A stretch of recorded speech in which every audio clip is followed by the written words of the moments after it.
Welcome to another episode of UCRD Reviews. This time we've got a pretty cool one for you. This is the RGM-79D GM Cold Districts type version anime. This is part of the ongoing Gundam 0080 line that they're doing in the version anime.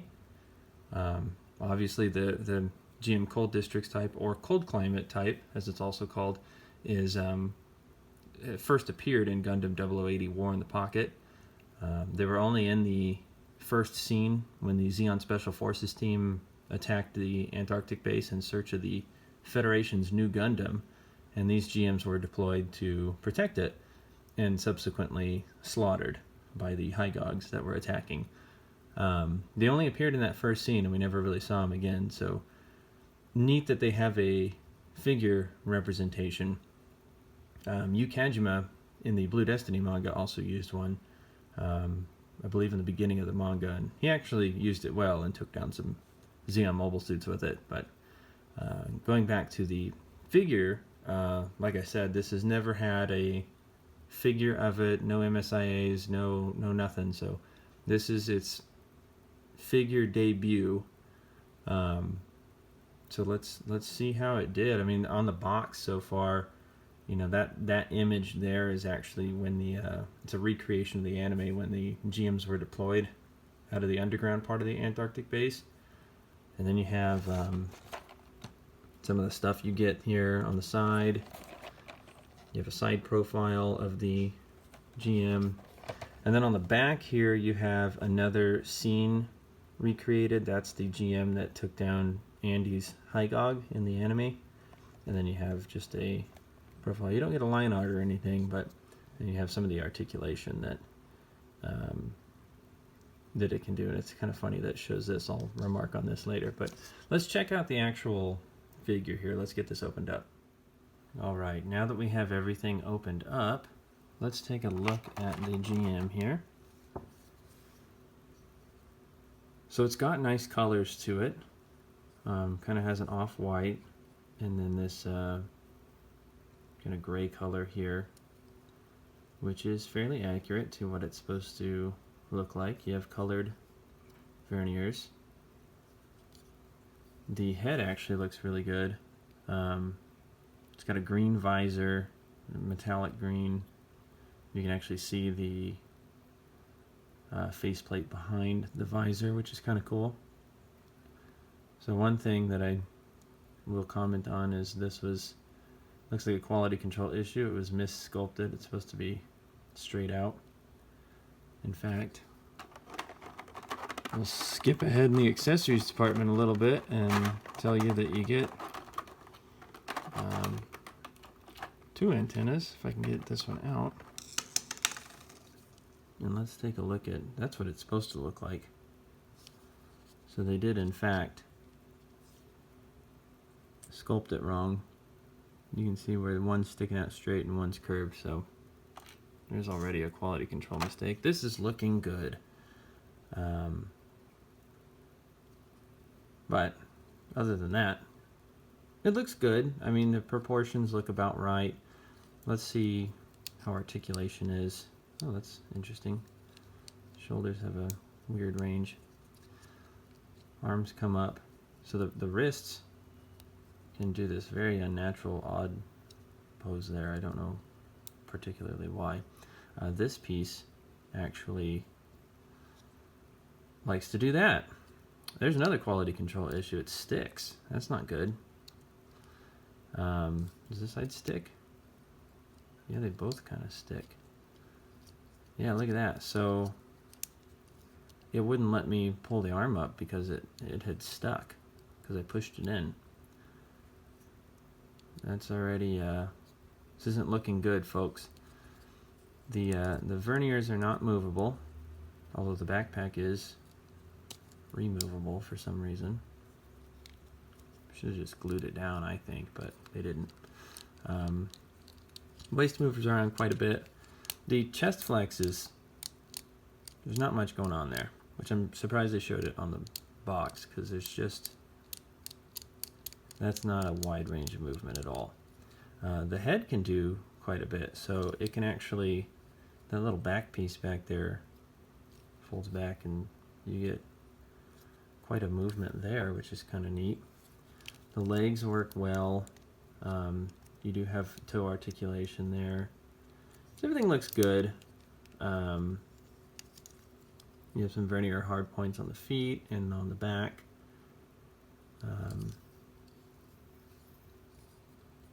I mean, it's you know, like I said, you have the Vulcans in there. It's got some quality control issues already right off the bat, so that's not good. But articulation looks okay. I'm not a big fan of the chest flex, and this is super weird. I don't understand that at all. But let's look at what you get with the cold climate GM. Let's move on to that. So first things first. I know I cover this in every review. I'll do it again. Get a hand holder, hand rack, whatever you want to call it. Pop the hands on there. It keeps them in place unless you're like me and you keep everything in a box. So you get two beam saber hands. They're the slanted ones. So you have a little bit more of a dynamic pose with the beam sabers than just jutting out of the hand. You have some posing hands, some more kind of neutral ones. You have some much more dynamic posing hands. Look like they're kind of pointing, kind of not. And then finally you get your gun hands with the exposed trigger finger. So outside of that, you also get down here, oh, I just threw a bunch of stuff. You get this, which is kind of neat. It's a sticker sheet for like battle damage. And then you get the numbered parts. So if you are army building these, you can put numbers on your mobile suits. This has kind of like oil coming out of the, almost looks like blood, but it's not. You know, oil coming out of the joints or the bullet holes and whatnot. So this is pretty cool. But let's move on to the weaponry now. So first things first, we do have the beam saber, which the beam saber plugs right into the back like so. It does not move, and you do get a blade with it. Pretty standard pink blade that's been released with everything else. You also get a slashing blade. And this is the effect part that you get. It's a version anime. They all come with effect parts for the most part. This is what you get.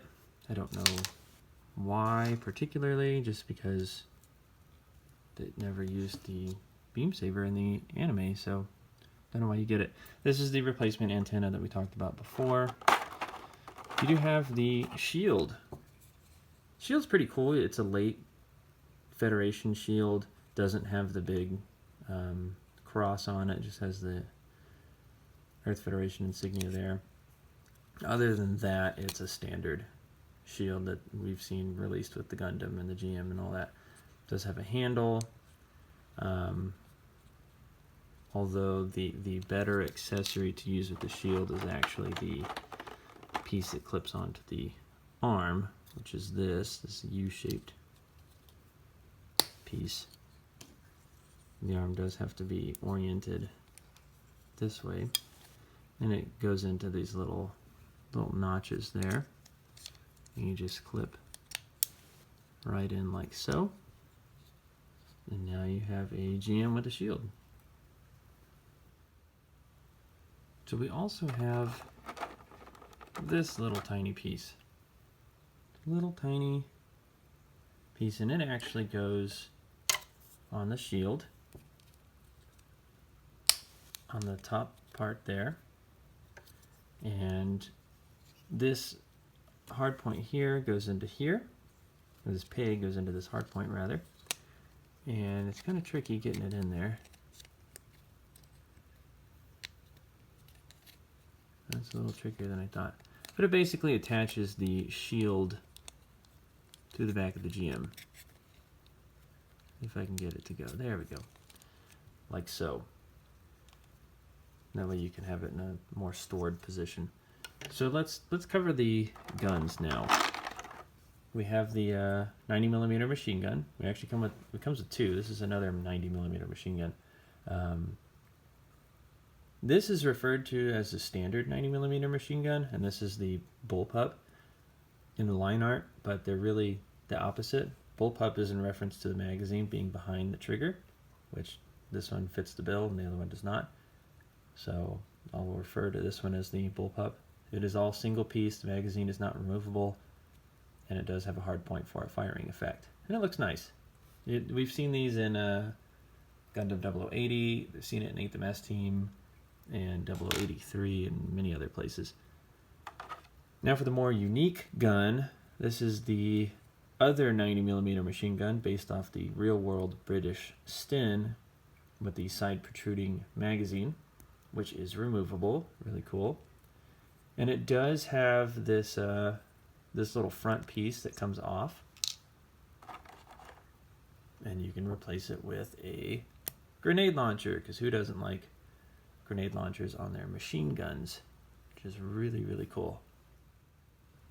Now this 90mm machine gun actually has a storage piece, if I can get it out of here, which is this little hook looking thing, and it can attach, get the shield off of here, it can actually attach to the rear skirt armor, and it actually attaches up like that, which is really odd.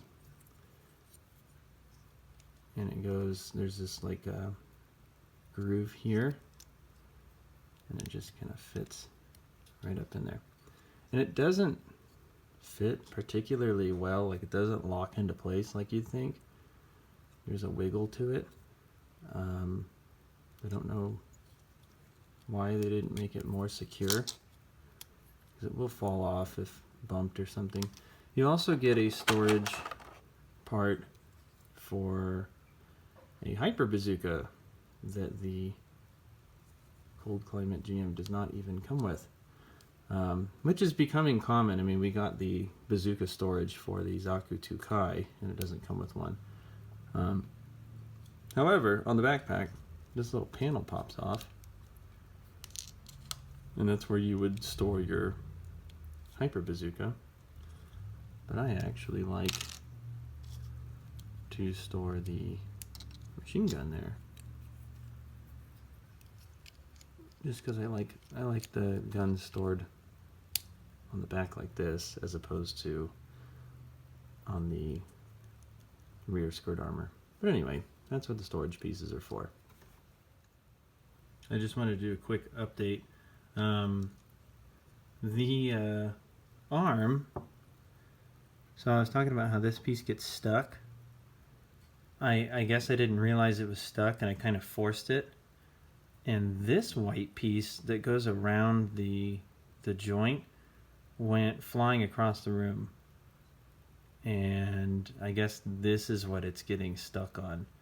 So just be aware that if you hear a clipping noise, it clips right back into place. It was pretty easy to put back on, but it just went, it flew like 6 feet. So be aware of that as well. Okay, so to conclude things, I really wanted to like this figure a lot. I like these army builder types, the GMs, the Zakus, especially one that hasn't been made before in figure form, but I had a hard time. As you all saw, there's a lot of quality control issues with this particular release. It looks like it was kind of rushed out. And while it comes with all the weaponry and things that need to be included, I think having the effect part as the beam saber blade was a real waste. You know, an iconic shot of the Cold Climate GM is the one that's shooting at Andy's Hygogg in the anime, which is actually on the back of the box. So it would be logical, I think, to include a firing effect instead. But they went the cheap route and included the beam saber effect part. And not only that, but the 0080 line has shown that we get, like battle damaged parts, and we didn't get anything like that. And here the Cold Climate GM has a very iconic scene as well, where a Hygogg shoots its hand, or its wrist rather, and makes it shoot itself. That would have been a cool battle damaged part to show, especially given that we get all the stickers for the bullet holes and whatnot. So I don't know. I just don't understand what they were thinking with this release. The articulation's kind of a step backward. It does. Don't get me wrong. It does a lot of things right, but it felt rushed, I think is the end result here.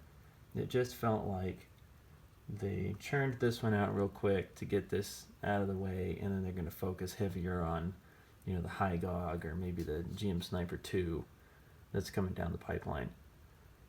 But, it's a decent figure. Pick one up if it's a design you like, kind of like me, but as a full-on army builder, I wouldn't go and buy a whole bunch of these. It's just not worth it at that point. But thank you for watching my review for the GM, and we'll see you next time when we review the S Gundam.